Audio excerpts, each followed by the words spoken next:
Well, hello, boys and girls, lemurs and squirrels. This is Tim Ferriss, and welcome to another episode of The Tim Ferriss Show. This episode was just a blast, and part of me still doesn't believe that it happened. Of course, my job is to interview and deconstruct world-class performers of all different types, of all different stripes, from all different fields. And my guest for this episode is none other than the icon, Jerry Seinfeld. So, who is Jerry Seinfeld? Entertainment icon Jerry Seinfeld's comedy career took off after his first appearance on The Tonight Show with Johnny Carson in 1981. 8 years later, he teamed up with fellow comedian Larry David to create what was to become the most successful comedy series in the history of television, Seinfeld. A lot of you have heard of it. The show ran on NBC for 9 seasons, winning numerous Emmy, Golden Globe, and People's Choice Awards, and was named the greatest television show of all time in 2009 by TV Guide, and in 2012 was identified as the best sitcom ever in a 60 Minutes Vanity Fair poll.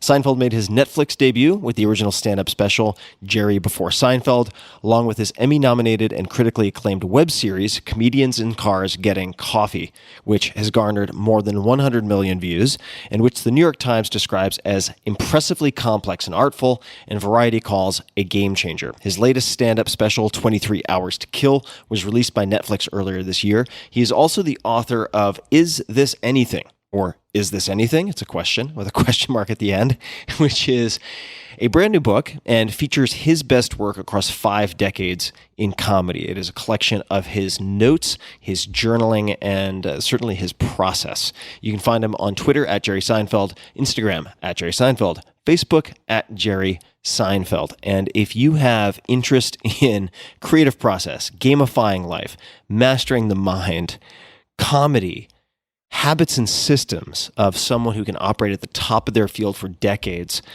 this conversation touches all of those things. Please enjoy a wide-ranging conversation with none other than Jerry Seinfeld. This episode is brought to you by AG1, the daily foundational nutritional supplement that supports whole body health. I do get asked a lot what I would take if I could only take one supplement. And the true answer is invariably AG1. It simply covers a ton of bases. I usually drink it in the mornings and frequently take their travel packs with me on the road. So what is AG1? AG1 is a science-driven formulation of vitamins, probiotics, and whole food sourced nutrients. In a single scoop, AG1 gives you support for the brain, gut, and immune system. So take ownership of your health and try AG1 today. You will get a free 1-year supply of vitamin D and 5 free AG1 travel packs with your first subscription purchase. So learn more, check it out. Go to drinkag1.com/Tim. That's drinkag1, the number 1, drinkag1.com/Tim. Last time, drinkag1.com/Tim. Check it out. At this altitude, I can run flat out for a half mile before my hands start shaking. Can I ask you a personal question? Now would seem an appropriate time. What if I did the opposite? I'm a cybernetic organism, living tissue over a metal endoskeleton. Tim Ferriss Show. Jerry, welcome to the show. Thanks, Tim. Great to be here. I really appreciate you making the time. And I thought we would start with the beginning of Is This Anything? And in the, I suppose you could call it the introduction or the preface, another book pops up, which is The Last Laugh by Phil Berger. And I would love to just know how that book entered your life. How did I find that? I really don't know, but I still have it. I have the copy that I bought wherever I found it. I mean, I was in high school. And I did the absolute minimum you could do to survive in high school. I never read anything outside of high school except magazines, car magazines, comic books, and Esquire. I don't know, in those years, early 70s, Esquire was really full of character and about encouraging male boldness and inventiveness in lifestyle and just life in general. They were very sophisticated, and it was everything I wanted to be. I wanted to be urban, and I wanted to be smart and smarter than I was. And I wanted to have like this cool, adventurous life. And they were very encouraging to that. I don't think there's anything like that around today. That was essential. And the same with that book, The Last Laugh. It was just like whatever made men in centuries past become explorers, you know.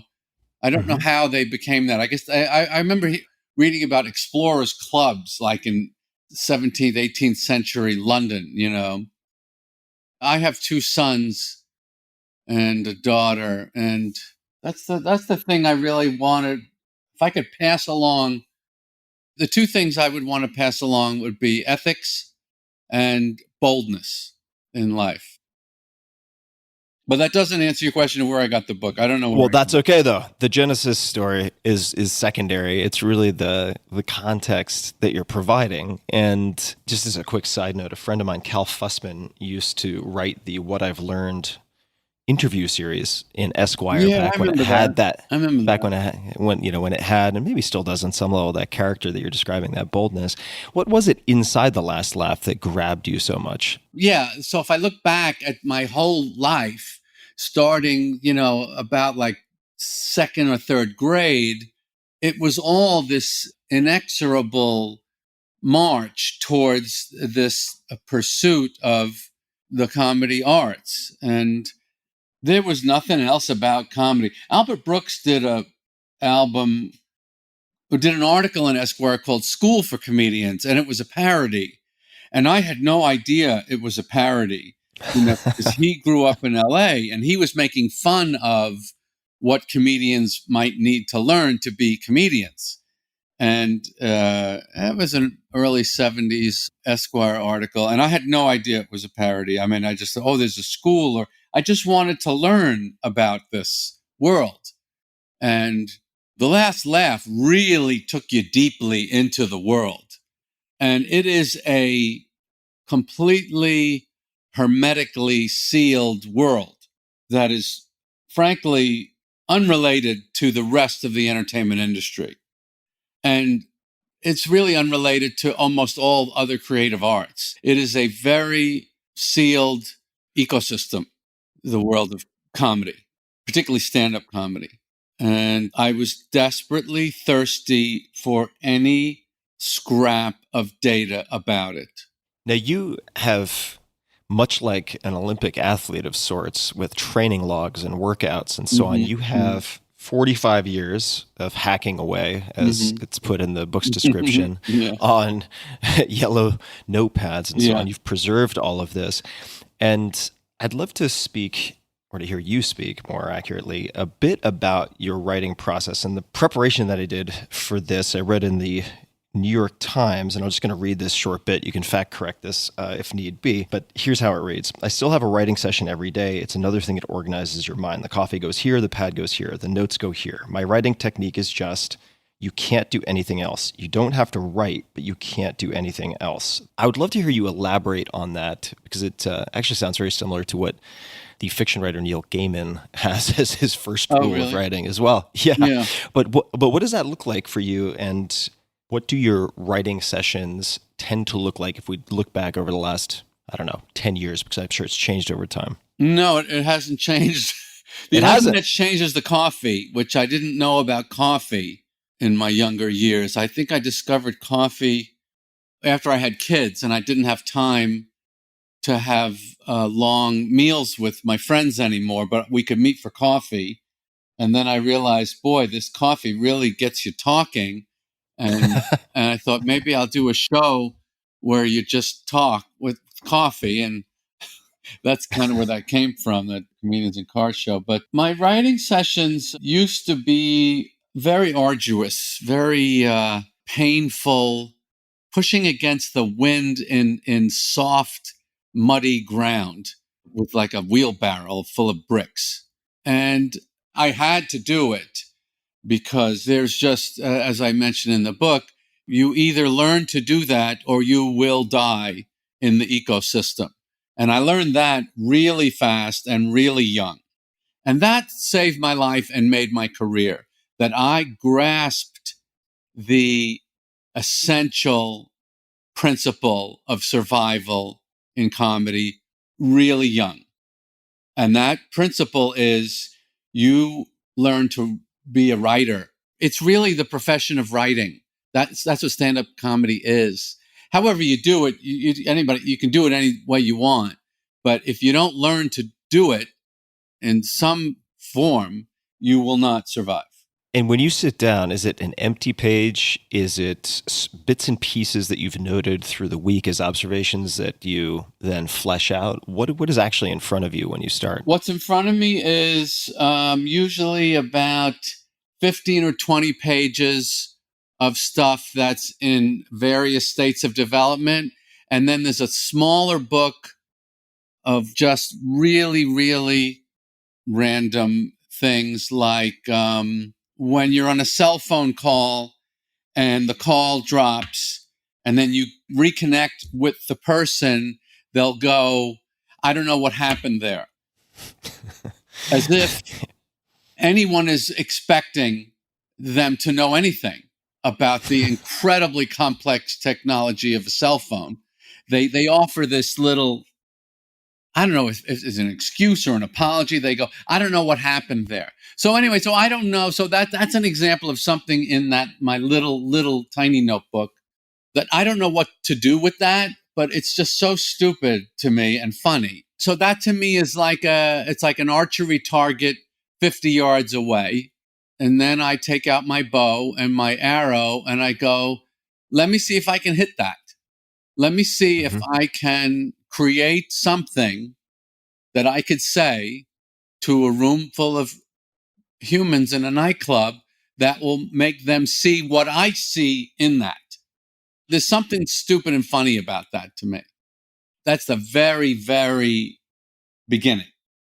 So then I'll write something about it. It'll be, if I'm lucky, it'll be a half a page or a page on a yellow legal pad. And I'll write that. And then in the session the next day, if I get around to it, I will see it again and I will see what I have and what I like and I don't like. And as any writer can tell you, it's 95% rewrite. So I have two phases. There is the free play creative phase, and then there is the polish and construction phase and I love to spend inordinate, I mean, it's not wasteful to me because that's just what I like to do, amounts of time refining and perfecting every single word of it until it has this pleasing flow to my ear. And then it becomes something that I can't wait to say. And then we go from there to the stage with it.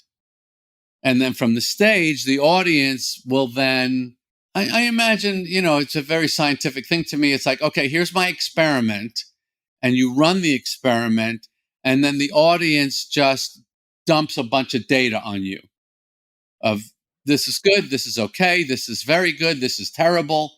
And that goes into my brain from performing it on stage. And then it's back through the rewrite process. And then new ideas will come. And it's just millions of different kinds of development. It's just that, so you're just trying to you're just going to that place of creating, fixing, jettisoning. It's extremely occupying. It's never boring. It's the frustration I'm so used to at this point, I don't even notice it. And it's just work time. It's just work time, and that's I like the way athletes talk about, I got to get my work in. Did you get your work in? I like that phrase. One of the reasons I was looking forward to doing this show with you is I know that it's something you are very interested in. The craft. The systemization of the brain and creative endeavor, I really think when I'm working, it's very much like when you're watching a pitcher working on stage. And now we're going. Yep. So that's a different. So basically, it's on stage and off stage. It's the desk and then the stage, and then back to the desk and then back to the stage, and that's endless. The process and the repeatable process, the experimentation, like you phrased it, is extremely interesting to me. And if we take that cell phone example, the dropping of reception. That's an observation. It seems to me that you are a real connoisseur of questions, whether those questions are being used as part of a bit or possibly as prompts. And you mentioned the coffee in part leading to comedians in cars. In a Harvard Business Review interview, you also mentioned that it's important to know what you don't like. A big part of innovation is saying, you know what I'm really sick of? Question mark, right? And for you, that was talk shows where the music plays, somebody walks out to a desk, shakes hands with the host, sits down. Yeah. And what am I really sick of being a departure point for innovation? I would love to hear about any questions, if there are questions that you use as prompts to help elicit observation or materials for yourself. No. That part is somewhat having a very cranky nature and being a sensitive kind of, I don't know if it's perception, but you're just provoked by a lot of things, Yeah, and right. that, if you're lucky enough to have that, the next thing you must do is nurture and protect it and never lose it. And the enemy of it is success. Success is the enemy of irritability and crankiness, because now you have money and you can remove the difficulties from your life, and that's not good. How do you contend with that? Because I would imagine, have had to do things to offset, in that case, the creature comforts and so on that come along with the amount of success that you've had. Yes. The thing I did that really solved almost all of that issue is I got married. Okay. And please elaborate. You'll never run out if you get married, and if you have kids, then you've got a gold mine.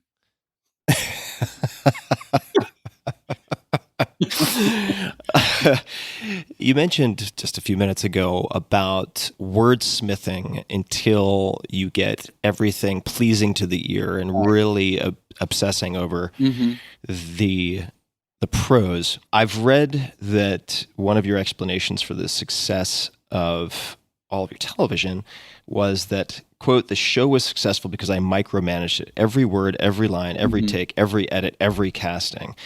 And then later on, if you're efficient, you're doing it the wrong way.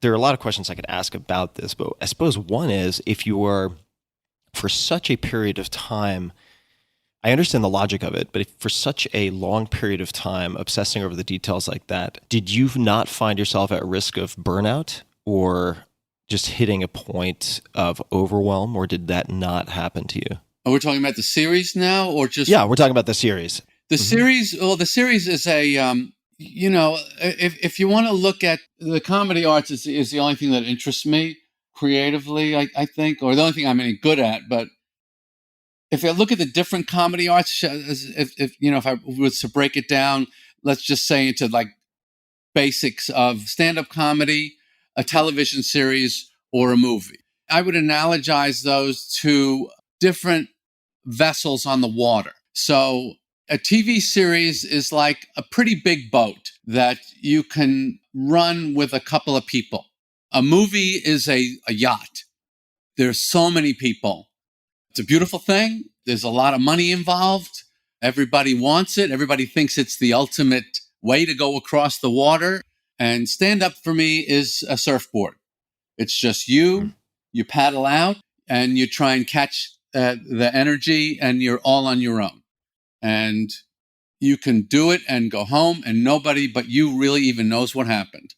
I think the more people you add to the vessel, the faster you're going to struggle to maintain its progress through the water.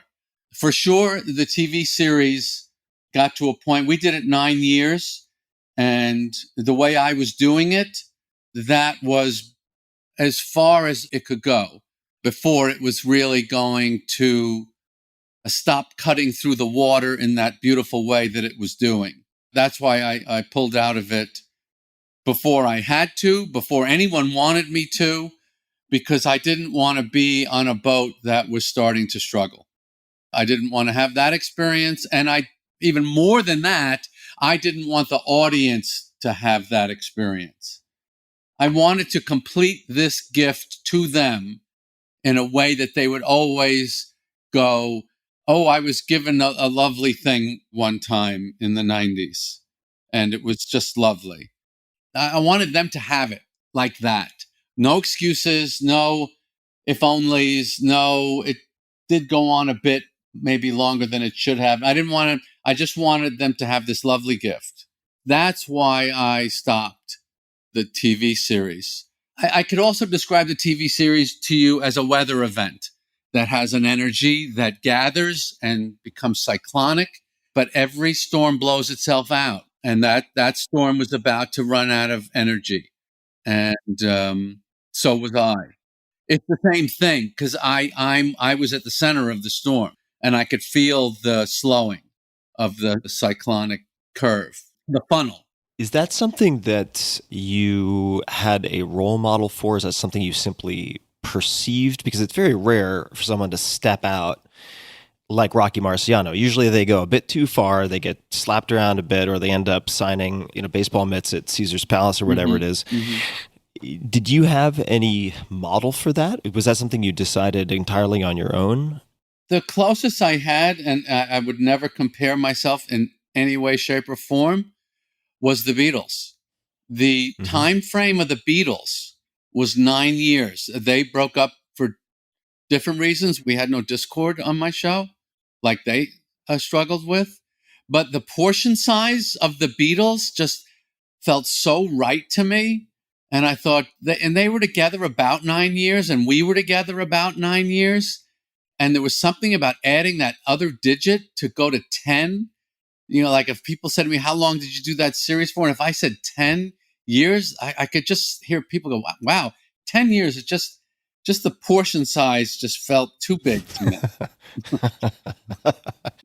You mentioned, I guess, irritation as a wellspring of sort of comedic material. Is it irritation or is it sensitivity in the connotation of a very sensitive scale where you're just perceiving more? Is it a dissatisfaction or a irritability, or is there... I think your five senses have been made a little too good, and it's not quite comfortable. I have a friend, actually two friends, it was really weird, and they're married. This is a really weird story. And they both suffered from this breakdown in their hearing. There's a bone in the hearing canal that's, I guess it's like I think it looks like a little wishbone or something. There's all these little fine bones in there. Yeah, this stirrup, all these tiny bones. Yeah. Yep. So both of them, the husband and the wife, first the wife and then the husband like 6 months later. It's a very rare condition. So anyway, they both had to get this very delicate surgery on their inner ear, and they replaced that bone with a piece of titanium that's made to do the same thing. And it's actually this fantastic cure for this problem. And so they both have these titanium ears now. And when they first got it, their hearing was like too good. And it was a little uncomfortable for them. And I think now they've adjusted to it fine. But it reminded me of how I feel like my senses are. My eyes and my ears and my skin. And I just feel everything just a little more than I think I would even like to. Right. And so I think that's just kind of a genetic thing. But I don't know another comedian that isn't the same and just has this hair trigger reaction to anything that irritates them. And a lot of it is visual, I think. I think I mentioned that in my introduction, that I think jokes come from a kind of intense visual acuity. You did. Yeah, so I think that's part of where it comes from. If we imagine, we, meaning a lay audience, imagines comics in our mind's eyes, I mean, you have these sort of hypersensitive cat-like creatures who might be very difficult to put into any type of group. Yes. But yet you mentioned a lack of discord on the show, which I'm not a Hollywood wonk, but I have a little bit of mileage, and that seems to be not altogether common. To what would you attribute that lack of discord? I don't like discord. And I don't like it, and I am fearless in rooting it out and solving it. And if anyone's having a problem, I'm going to walk right up to them and go, is there a problem? Let's talk about this, because I cannot stand that kind of turmoil. That approach to conflict resolution is very proactive. It's not like you're being passive aggressive. It's not like you're conflict avoidant. Is that something you got from your parents? Is that something that you just came out of the womb having, that direct addressing of discord or problems? I don't know where I got that. I feel like if you break the human struggle down to one word, it's confront. And so I kind of approach everything that way. And just the act of the confront is like, what do people always say? Like, admitting you have a problem, all that nonsense. But I did read some pop psychology books. I was very much a searcher in my younger years. Yoga and Zen and a little Scientology, transcendental meditation, Buddhism. I read a lot of stuff I don't know what I was looking for. I think I was looking for a working philosophy, I think is what I was looking for in life to apply. And I kind of formed my own little, I don't know if religion is the right word, but I've definitely created my own belief or operating system. I think operating system would be the best term for what I've created, because it's very pragmatic. It's not faith-based in any way. But that's one of my biggest principles is confront. Just a quick thanks to one of our sponsors, and we'll be right back to the show. This episode is brought to you by Wealthfront. Did you know if you missed 10 of the best performing days after the 2008 crisis, you would have missed out on 50% of your returns? Don't miss out on the best days in the market. Stay invested in a long-term automated investment portfolio. Wealthfront pioneered the automated investing movement, sometimes referred to as robo-advising, and they currently oversee $20 billion of assets for their clients. Wealthfront can help you diversify your portfolio, minimize fees, and lower your taxes. It takes about 3 minutes to sign up, and then Wealthfront will build you a globally diversified portfolio of ETFs based on your risk appetite and manage it for you at an incredibly low cost. Wealthfront software constantly monitors your portfolio day in and day out, so you don't have to. They look for opportunities to rebalance and tax loss harvest to lower the amount of taxes you pay on your investment gains. Their newest service is called Autopilot, and it can monitor any checking account for excess cash to move into savings or an investment account. They've really thought of a ton. They've checked a lot of boxes. Smart investing should not feel like a roller coaster ride. Let the professionals do the work for you. Go to wealthfront.com/Tim and open a Wealthfront investment account today, and you'll get your first $5,000 managed for free for life. That's wealthfront.com/Tim.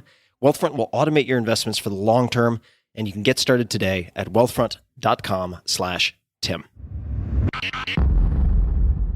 Are there any other examples that you could give from your operating system?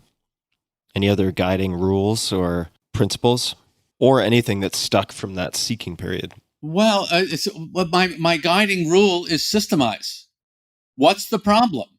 The problem is, like my daughter. My daughter is very creative. She's extremely bright. She's got an incredible head on her shoulders. And I see myself in her at that age. She's way further advanced than I was at that age. But she doesn't know. I say to her, she has a creative gift, okay? So I say to her, when you have a creative gift, it's like someone just gave you a horse. Now you have to learn how to ride it. You got to learn how to ride this horse. And I've seen people that are born by the dozens and dozens. I've seen people that were given black stallions.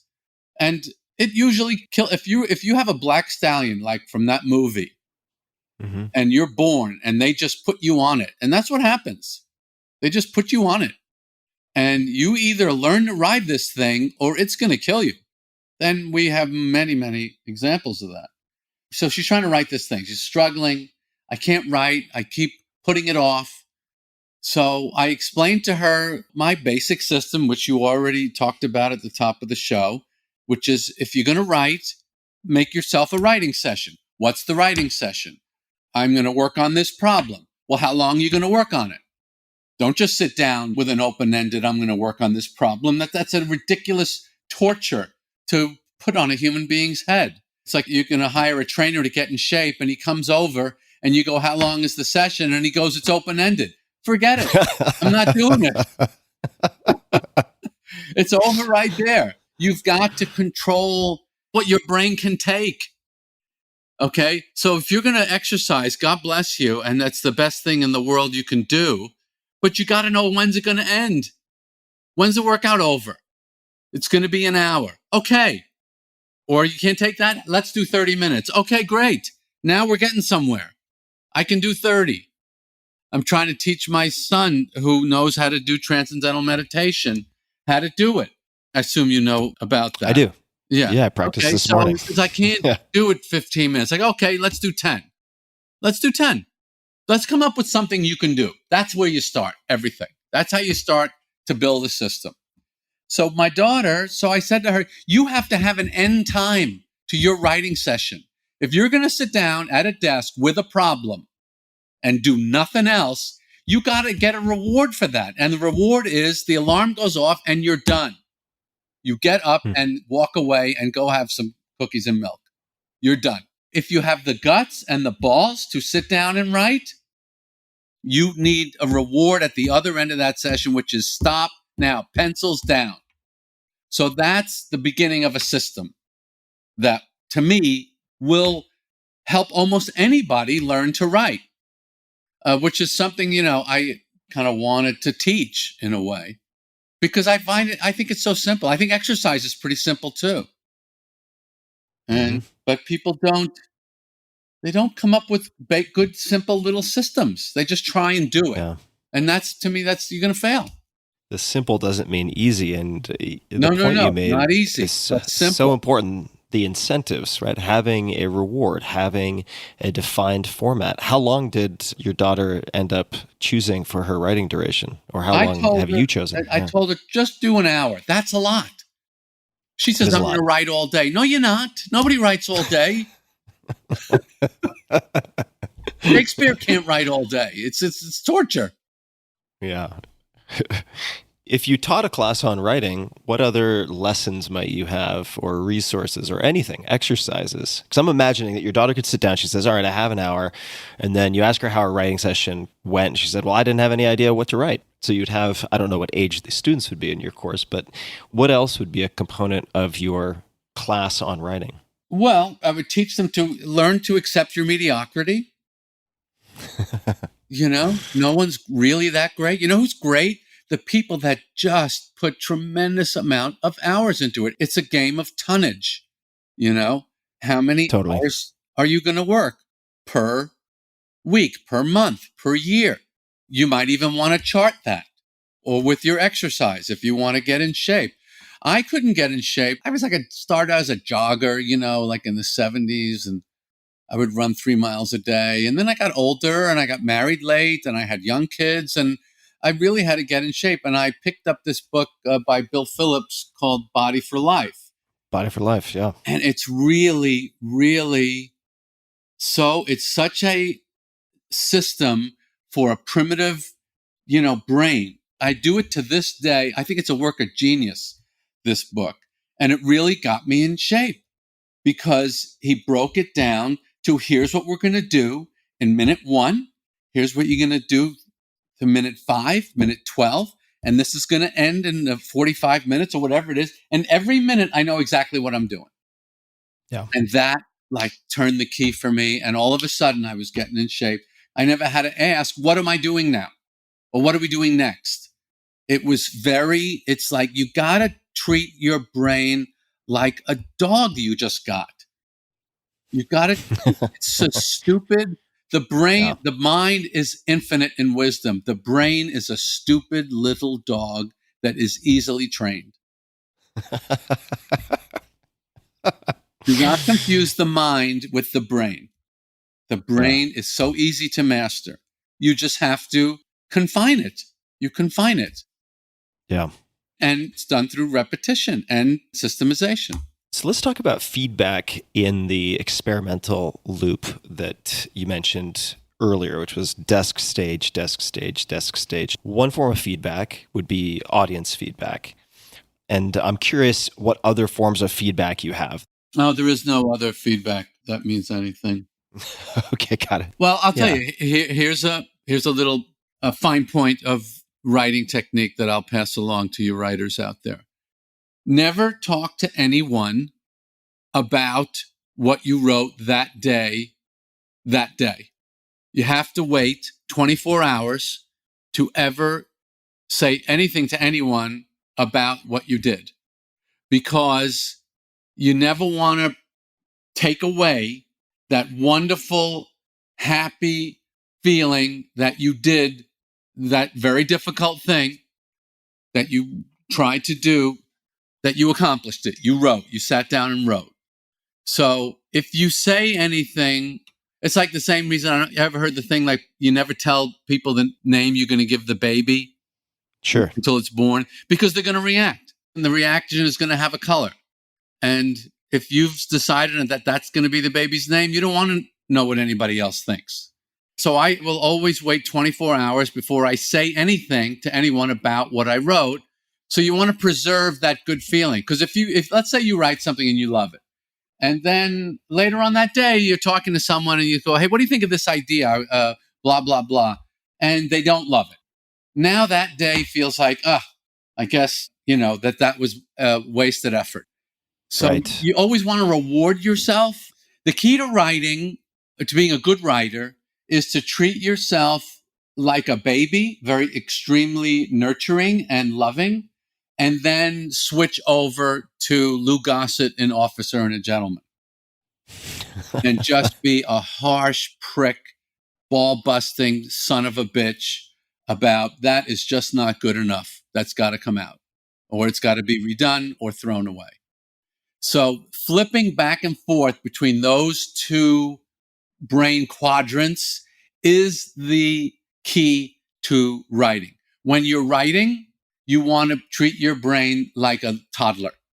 It's just all nurturing and loving and supportiveness. And then when you look at it the next day, you want to be just a hard ass. And you switch back and forth. When you would come off stage and feel like you had really nailed the set, you just killed. Yeah. Would you ask for feedback from other comics who you might respect, who are there? Would you do something to celebrate instead? Well, you and just not? got feedback. You don't need to. You don't need to ask the professionals. That's the paradise of stand-up comedy. You don't have to ask anyone anything. Stand-up comics receive a score on what they're doing more often and more critically than any other human on earth. Even a pitcher, he's not on the mound for an hour and 20 minutes straight, Right. having his pitches judged by the umpire. And by the way, some of those calls are opinions of the umpire that may or may not be true. Every opinion the audience gives you is 100% accurate. Right. How they feel is fact. Suffer that pain or have that advantage. When you did well, much like after checking the box of doing an hour-long writing session, would you reward yourself? Or was that not part of the process for you? I reward myself constantly. But there's no greater reward than that state of mind that you're in. When that set is working, if you can extricate yourself from your self, which is the goal in all sports and performance arts, if you get out of your mind and are able to just function, your sense technique that you have, there is no greater reward. But, if you want to have an ice cream sundae, go ahead. But it's gonna pale in comparison. Yeah. Did you have a long-term plan? If we go back to the early days, did you have any type of long-term career plan for yourself, or was it really the ball in front of you and executing on that one next step, and then the career emerged from that approach, or something else? Are you asking me if I had a backup plan if stand-up didn't work out? Is that what you're No, I'm asking you if you had a long-term career plan a within the career world plan? of No, I comedy. didn't even know if you could make a living as a stand-up comedian unless, you were George Carlin. Hmm. So I didn't know anything about it. I didn't, and the truth was there really wasn't a world, like an infrastructure that exists today. We didn't know if there was any jobs out there, even if we were able to learn how to do it.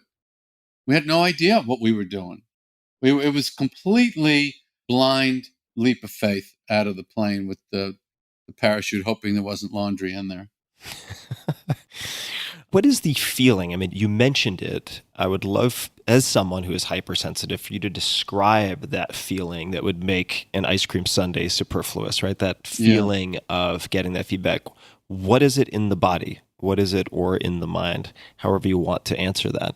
What does it feel like to you? I sometimes will describe it as math and music, which is kind of the same thing. Music is so mathematical, as is stand up is extremely mathematical. So, I mean, I certainly don't have to tell you that you're just looking for a state of mind. You're trying to maneuver yourself into a state of mind that you know is your highest function level.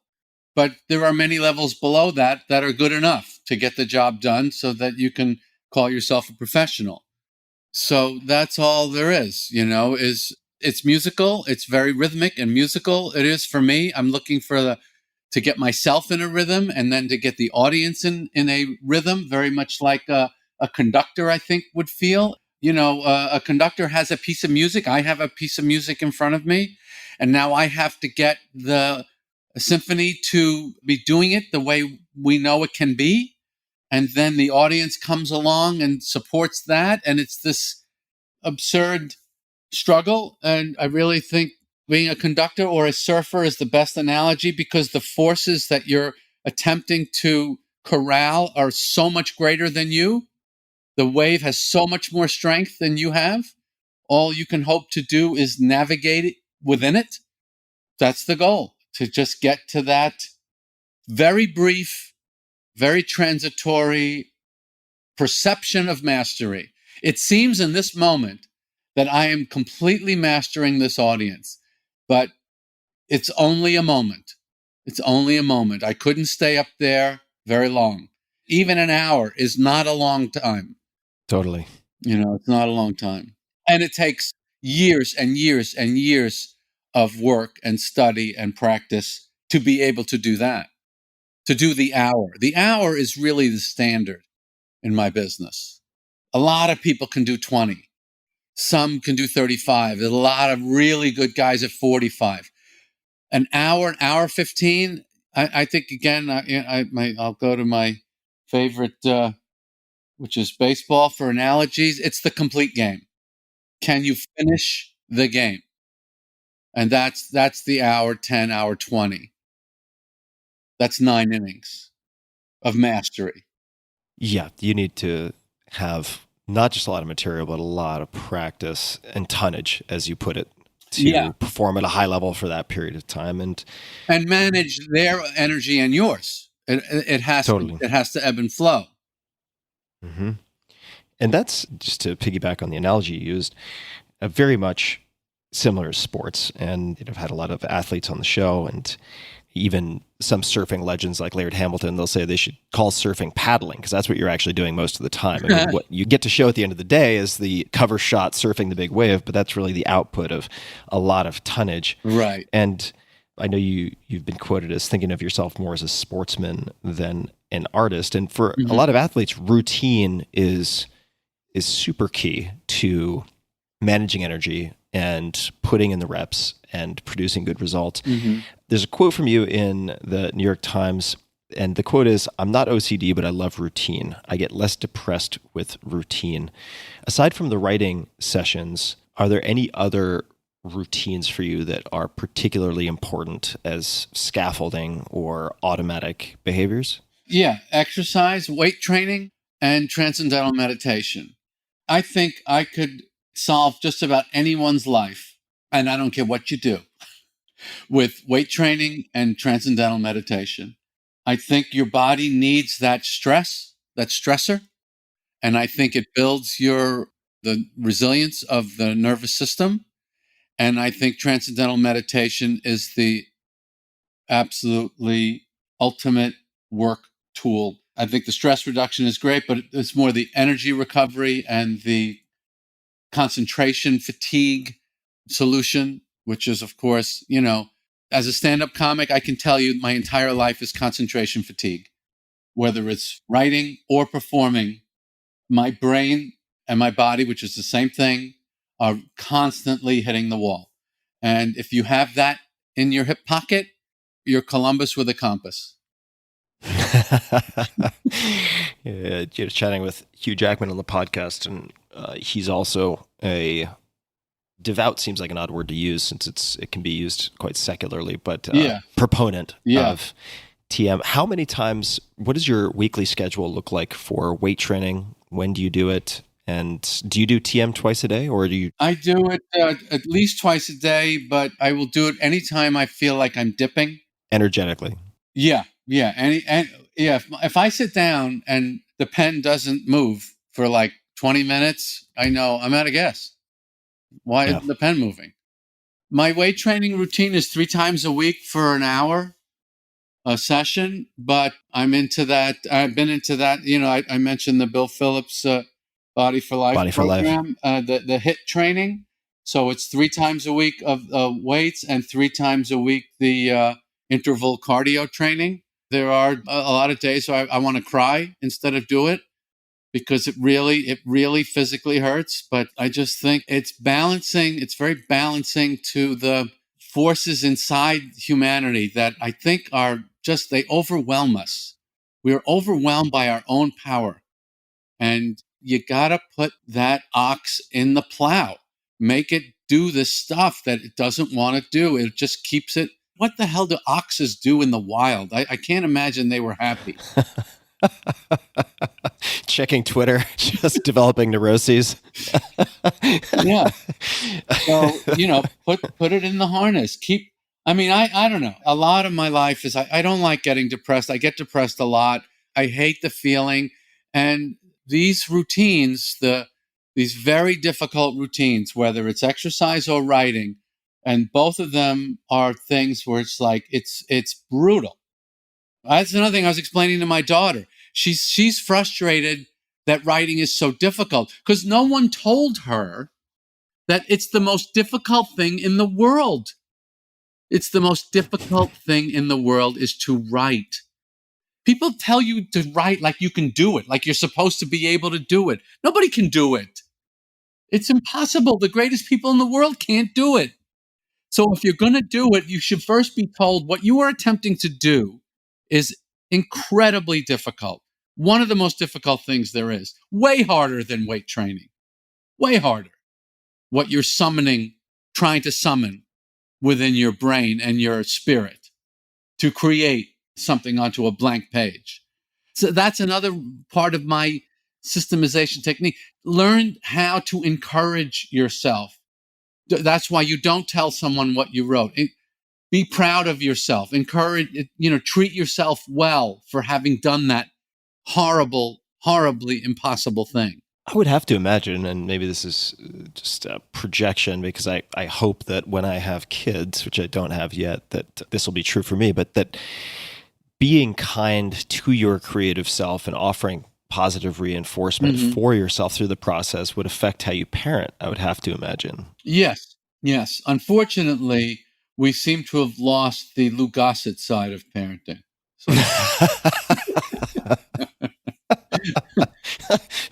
Pesky Child Protective Services. Yeah. What do they know? But yeah, it is similar. You want to be very encouraging, but you also want to explain there are laws in life that you need to know about or it's going to hurt. I think one of the better lines I've come up with over my life is that pain is knowledge rushing in to fill a void with great speed. Huh. Could you say that one more time, please? Pain is knowledge rushing in to fill a void. You don't know that post of your bed was not where you thought it was, but when your foot hits it, that knowledge is going to come rushing in really fast. Hmm. It's going to really hurt when your foot hits that post, because that was a piece of knowledge that you didn't have, that you're about to get.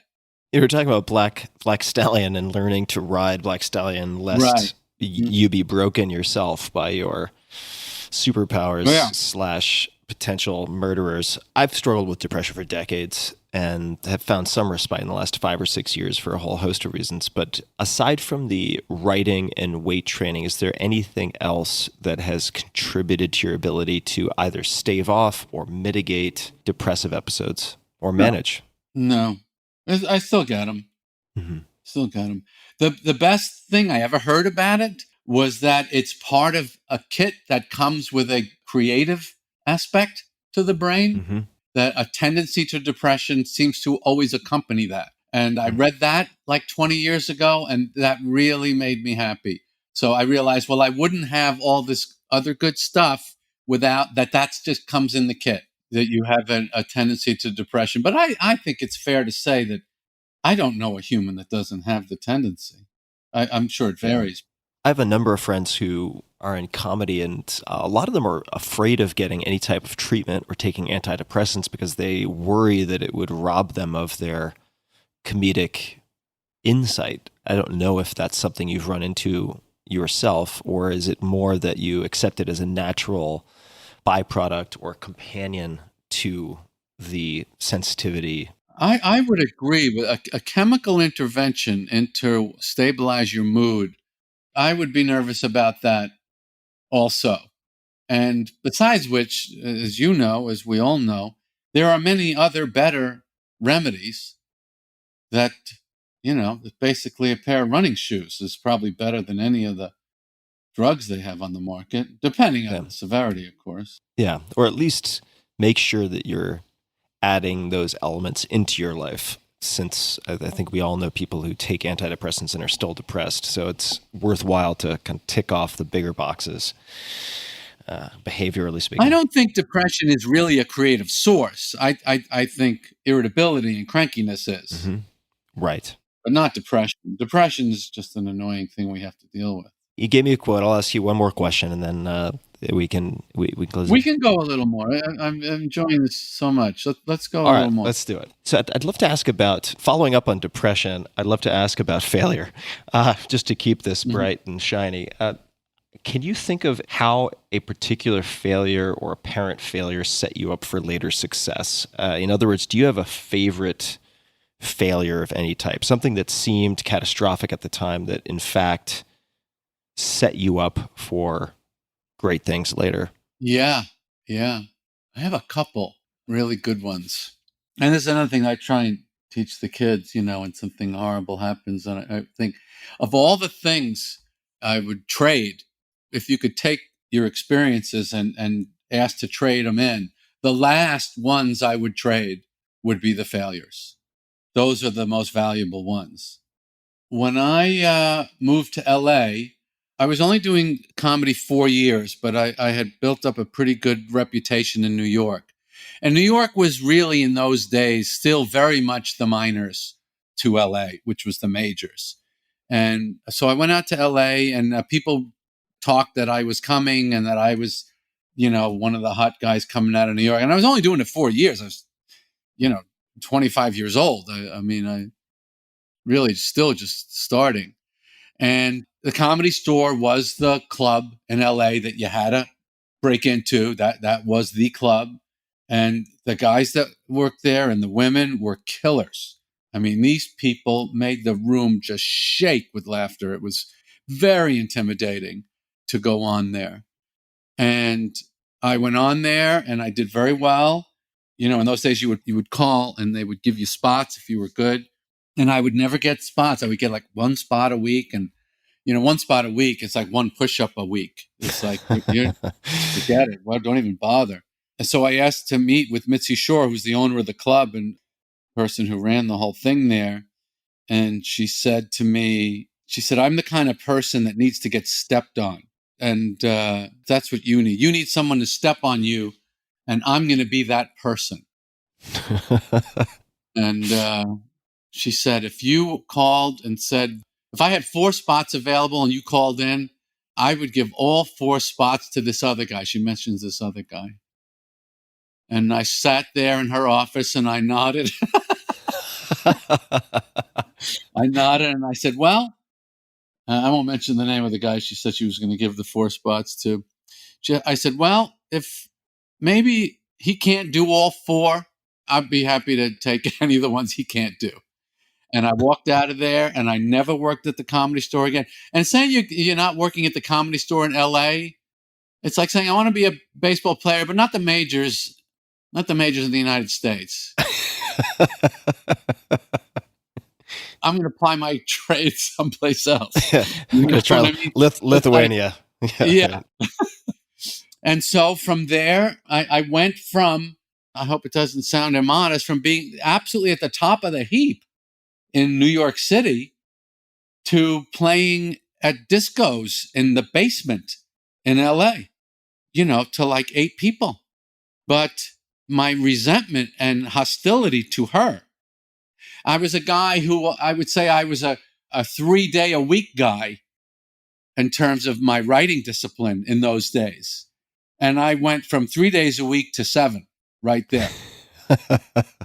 And I was like, okay, we're not, this is, I was angry. I was angry. I was frustrated. I was resentful, but I used that. It was just fuel for me. She wasn't stopping me. Nobody was going to stop me. But when someone is that hostile to you, that can be a very good thing. If you're tough enough to eat that shit and say, she's not stopping me. That's a great story. It makes me think. One of my friends, Alexis Ohanian, co-founded Reddit, and at one point early on, they were super excited about, of course, their company, their baby. They'd put all of their waking hours into it, and they met with some Yahoo executive who was basically just fishing for inside information. And at some point in the meeting, this exec said, "Oh, there's your traffic. Oh, that's a rounding error for us." And so Alexis and his guys took a huge. They made a poster that said, "You are a rounding error," and put it on the wall in their office. Yeah. It worked. That's funny. It worked. So what then transpired after you went from 3 days a week to 7 days a week? When did you get a glimmer of hope or vindication? The Tonight Show saw me. And every comedian in the world wanted to get on the Tonight Show in the 70s and 80s. It was the only way out of the clubs to real gigs was to be on the Tonight Show. The clubs was you working for free. Right. Free. Zero. That's not really the object. The object is to get paid. The object is to be a professional. So, and when you're on the Tonight Show, you're going from the service road to lane 1. No more Applebee's. Yeah. In 5 minutes. And I told that story in the book too. Mm-hmm. What that felt like. My favorite sporting thing. I mean, I'm a baseball maniac, but the 100 meters in the Olympics is a thing I love. I love the 100 meters, and that's what happens when you did the Tonight Show in those days. When I see Lindsey Vonn at the top of a mountain, or I see those guys kicking their legs when they're in the blocks, I know what that feels like. I know. And I'm very grateful that I know that. If you're an adrenaline junkie, which I am, there's no good comedian that isn't. That's a big treat in life to know how that feels.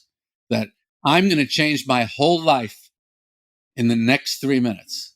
How many times did you rehearse that 3-minute segment of material? I mean, I would imagine you must have done it 1,000 times before you. 1,000 times. Yeah. 1,000 times. Did you ever have another conversation with Mitzi Shore, or did you ever convey any message to her or have any communication? I did. When I got my TV series in the 90s, I moved up to this fantastic house in the Hollywood Hills that overlooked all of LA. every day I would drive down the hill to go to the studio to work on the show. I would see Mitzi taking her walk on a nearby street that we happened to have in common. And I would always give her a nice look.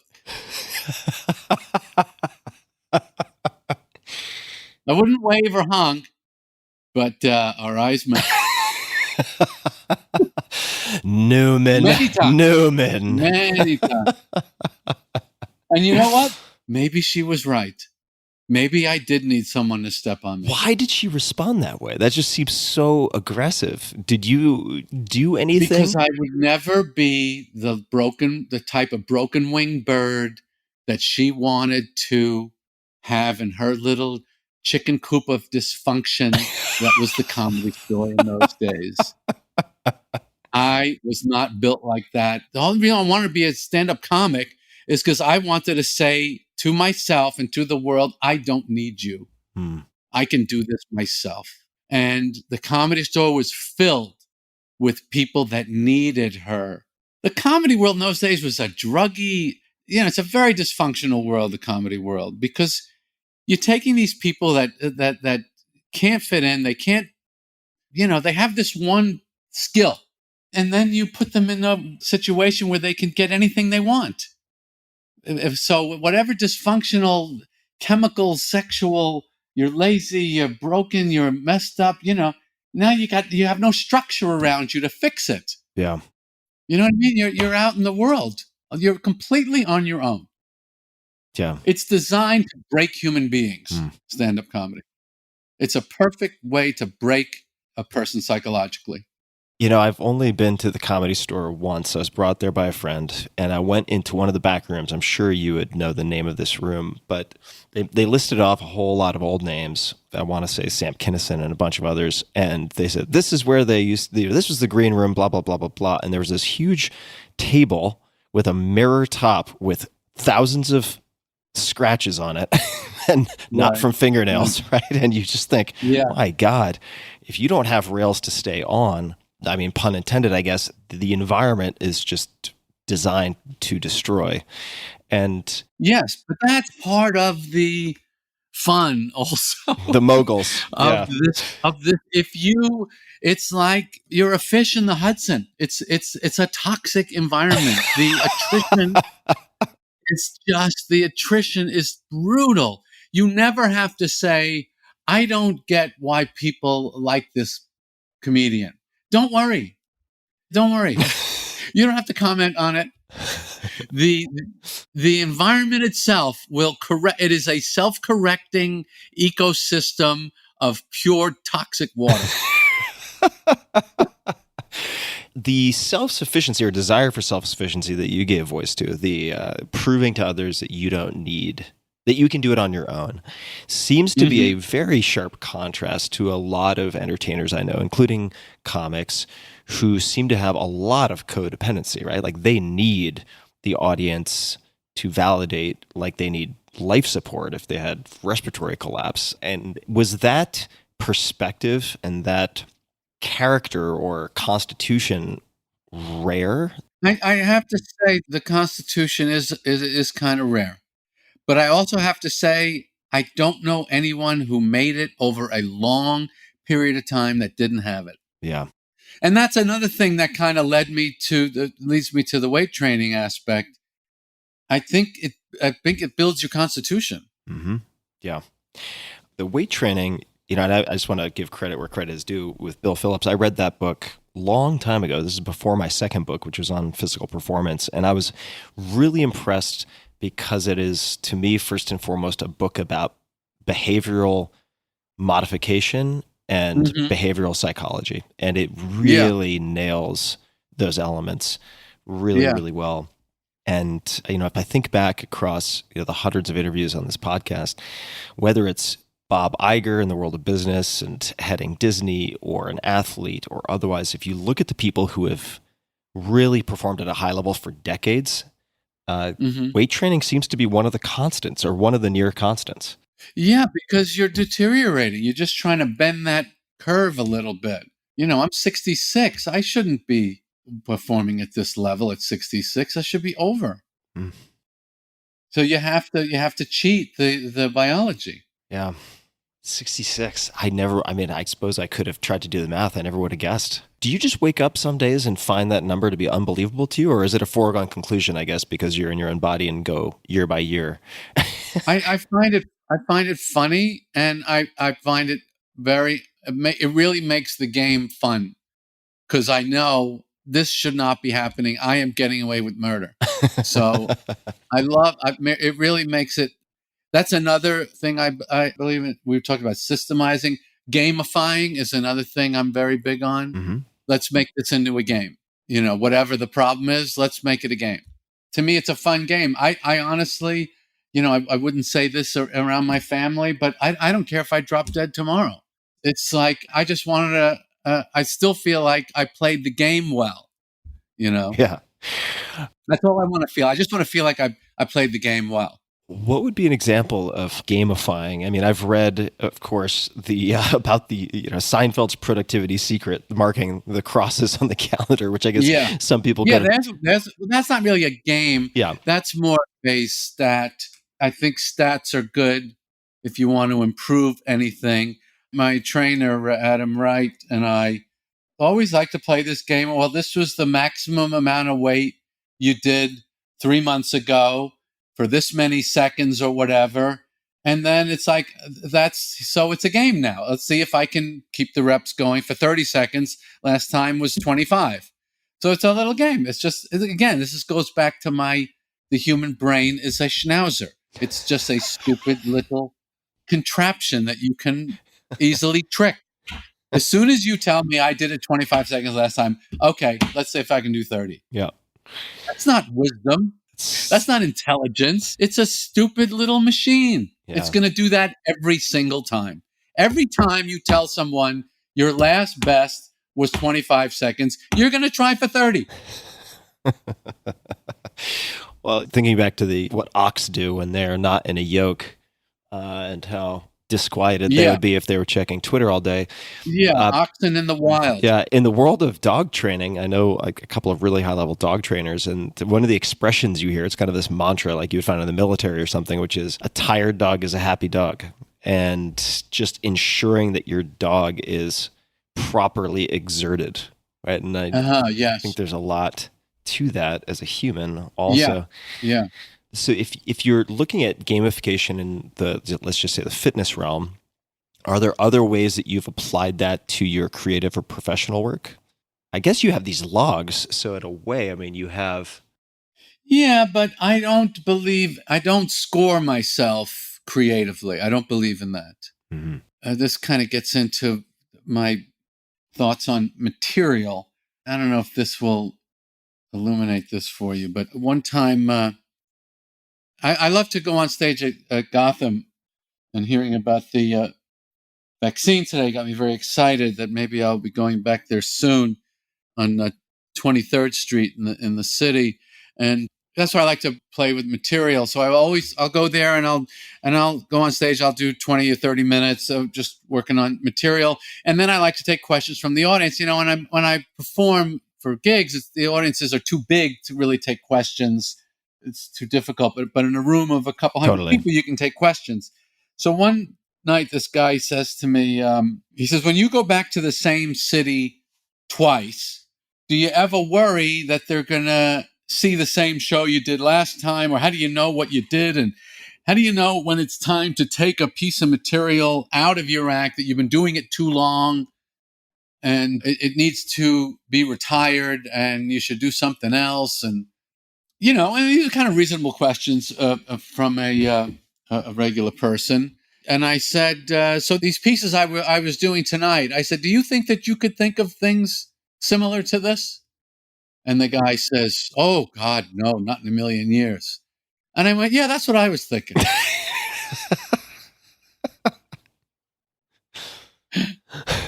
So what the point of that story is, if I'm going on stage and I'm doing these bits, however long it took me to figure this stupid bit out, and however many years I've been doing it, which I don't even know, just be glad I'm doing that, because it's a good thing. It's a good thing. So this goes to my nurturing side of the equation. If you're getting on stage and standing in front of a group of strangers and trying to make them laugh, God bless you. I don't give a shit what you do. I don't care if it's old stuff, new stuff. I don't care if you're dirty, if you're clean. If you're going to stand up there by yourself and try and make me laugh, I love you. And I'm not going to criticize anything you do beyond that. I'm not going to criticize it. And you shouldn't criticize yourself either. So in other words, there's no, to go back to, do I gamify it? No, it's always a win. If I got up there and tried to do it, I win. Yeah. Even if I didn't reach what I'm trying to reach. Even if to me, it's a 4 out of 10 show, I still pat myself on the back for it. Still a win. Yeah. It's still a win. When you hear the word successful, who comes to mind for you and why? Could be parents, could be outside of parents, could be anybody. But for you, when you hear that word, is there anyone who is really a sort of paragon of what you would consider success, or someone you have looked up to as someone who is successful? Well, that's a pretty broad term. Hyper broad. It comes down to kind of how you define it also. You know, I think, I don't know if I mean it as a joke, but I say a lot these days, survival is the new success. and Yep. And I'm a big, look, Tim, what do you want me to tell you? In my business, if you're 60 plus, or if you're 55 and you're getting paid to work, paid well, you have crushed it. Yeah. So stand-up comedy, you know, I would move this piece of our conversation next to the toxic ecosystem of this world. Yep. When you have seen the attrition that I have seen, it's like In the Heart of the Sea. You know that book? Yep. Ron Howard made the movie. When they're dropping like flies, and the handful, the small handful. Somebody asked me the other day, how many people whose careers were made on the Tonight Show with Johnny Carson are still working? I didn't want to answer the question. So longevity is what because you had it. You know what I mean? You had it. Mm-hmm. You had it. So once you have it, you can only lose it. You know, you can only fail to take care of it. Mm-hmm. And that's when we get to health and work ethic and managing yourself so that you don't break. Because they're trying to break you. I always tease my friend Jimmy Fallon that this is like a sick experiment, these talk show gigs. Let's take a human being, put him in a studio for decades, doing an hour of television a day, and let's see what breaks. It's sick. It's a sick human experiment. It's like a Pope job. It's like they just do it till you're dead. The forever Skinner box. Oh, God. Yeah, that's brittle. Now, I mean, there's a fantastic book about stand-up that I read during the virus called Seriously Funny. And the guy writes only about comedians of the 50s and 60s. And the introduction of that book, which is like 20 pages long, and he goes through Woody and Lenny and Joan Rivers and all these great people and how it broke one after the other. One after the other was broken by it, that they either were worn out or their brains cracked or their psychology cracked, or, you know, it just took them apart. It's a very, very difficult profession to sustain in. Mm-hmm. So just to survive, to me, is the game. That's my concept of success. Did you beat them at their game? They designed this thing to kill you. The travel. You realize what it takes to travel, to go to the airport, you know, in your 50s and your 60s, to fly on planes, to go to strange cities, to go to hotels, to put on a suit, to go out on stage at 8 o'clock at night and run around and yell and project your physical energy for an hour in front of thousands of people, they're trying to kill you. So I have made it into a game. Like it's like Mitzi. I'm going to step on you, and I went, no, I'm going to step on you. I suppose That's the game we're playing. That's life. Yeah. Life is they're trying to kill you. You get this free ride till you're, let's be generous, 43. And then God goes, you know what? I'm going to move on to the people in their 16 to 23, and I'm going to give them my best. If you want to hang around, you can hang around, but I'm not giving you anything anymore. It's on you now. If you want to stick around, go ahead. But I got nothing for you. Okay. You figure it out. So this caught my attention because I'm exactly 43. So, perfect. Yeah, so perfect. Oh, we got to end on that. Oh yeah. That was great. Yeah. So I'm not gonna ask you to leave, but I got nothing for you. Seriously funny. I'm gonna start giving these 15-year-old girls amazing stuff, and the boys. I'm gonna give them crazy bodies. That's my focus. Mm-hmm. My focus is 15-year-olds, turning them into superhumans. You, I'm with you. Yeah, I'm the 8-foot sturgeon in the Hudson, barely limping along. Yeah. No one's going to ask you to leave, but we're not giving you anything. No food. No help. There is no help. Survival is the new success. If you have time for one or two questions, then I can bring this to a close. I need to go do some interval training, eat some lentils. This is a question that sometimes hits a dead end, and I'll take the blame for that if it does. You've already given a bunch of possible answers to this, but if you had a billboard, metaphorically speaking, that could get a message, a quote, an image, question, anything out to billions of people, what might you put on that billboard? Back in the 80s, I had a friend who was teaching a comedy course at the Improv on Melrose in LA. And he asked me if I would come in and talk to the class. And I said, sure. I went in, and there was like, I don't know, maybe 20 people in the class. It was in the afternoon. And I went up on stage and I said, the fact that you have even signed up for this class is a very bad sign for what you're trying to do. The fact that you think anyone can help you or there's anything that you need to learn, you have gone off on a bad track because nobody knows anything about any of this. And if you want to do it, what I really should do is I should have a giant flag behind me that I would pull a string and it would roll down, and on it, the flag would just say 2 words: just work. Just work. Just work. Yeah, I love it. Well, that is, I think, an excellent place to wrap up. Jerry, people can find you on all the socials, Twitter, Instagram, Facebook, at Jerry Seinfeld. The new book is This Anything, which features your best work across 5 decades. That's nuts in comedy. And it's a fascinating book and a hell of a ride. I highly recommend people check it out. For anyone who's a student of creative process, it doesn't have to be comedy, but craft, whatever that craft happens to be. I think you're a real exemplar of just doing the work, but doing it in also a systematic way, which is a particular species of working that I think makes a beautiful case study. And this has been so much fun for me. I really appreciate you taking the time, Jerry.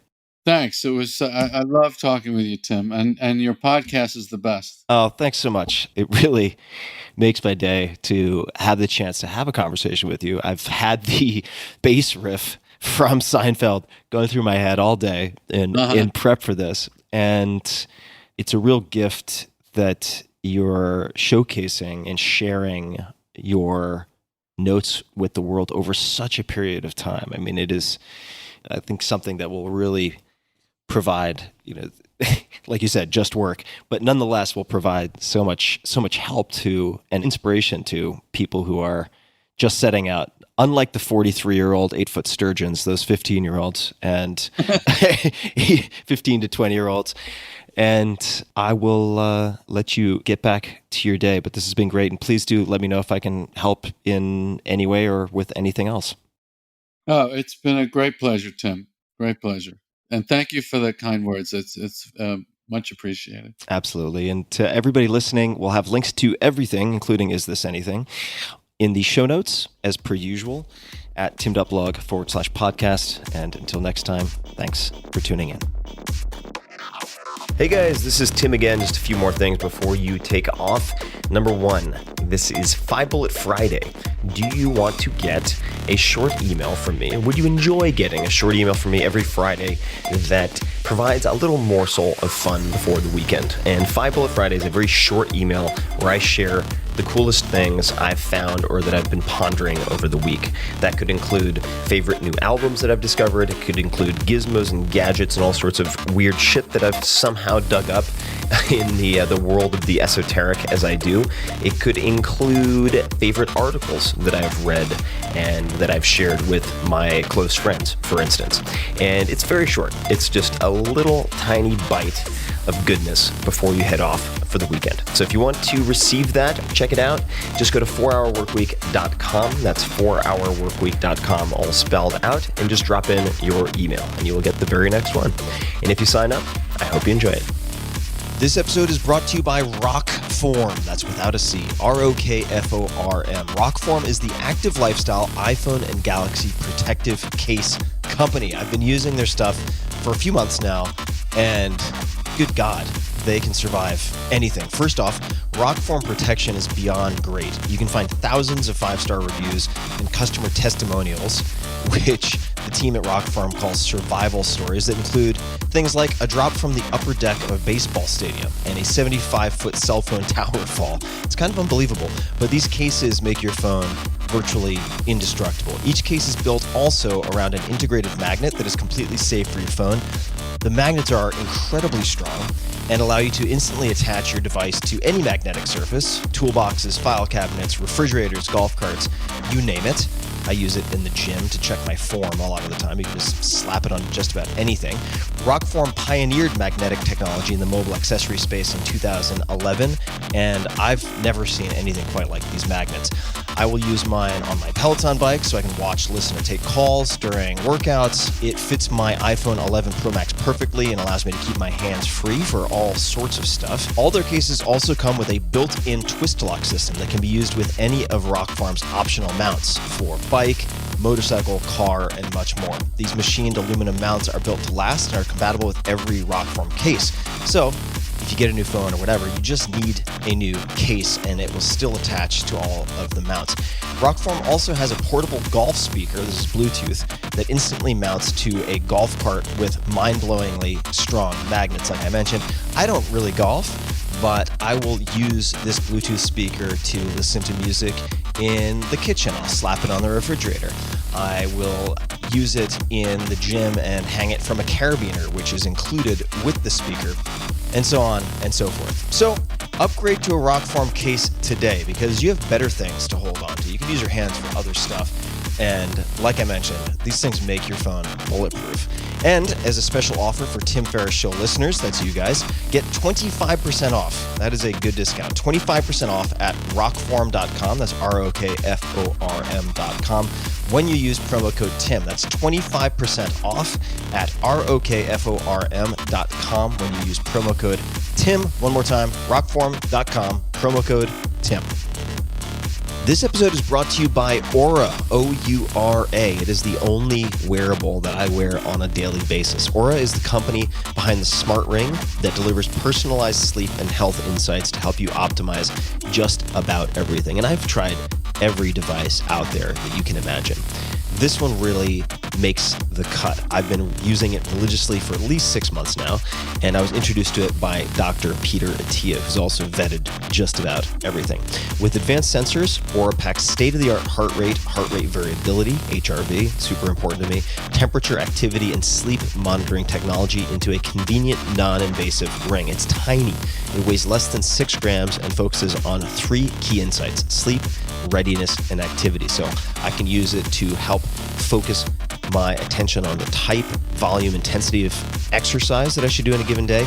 I use it to determine how certain types of alcohol at different times of the day affect my sleep, which they do, and I can see all of that in graph form trended over time.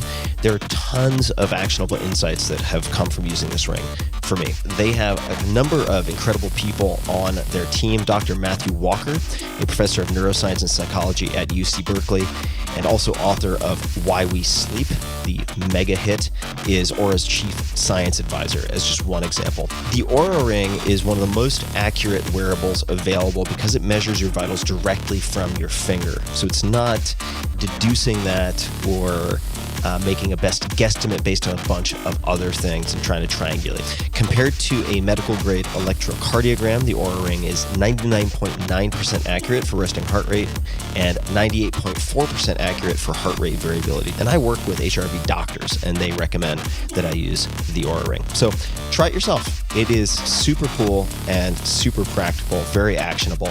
The Aura Ring comes in 2 styles and 3 colors: silver, black, and matte black. I use matte black. For $299, you can give or get the gift of health by visiting auraring.com. That's OURARING.com. Again, that's auraring.com.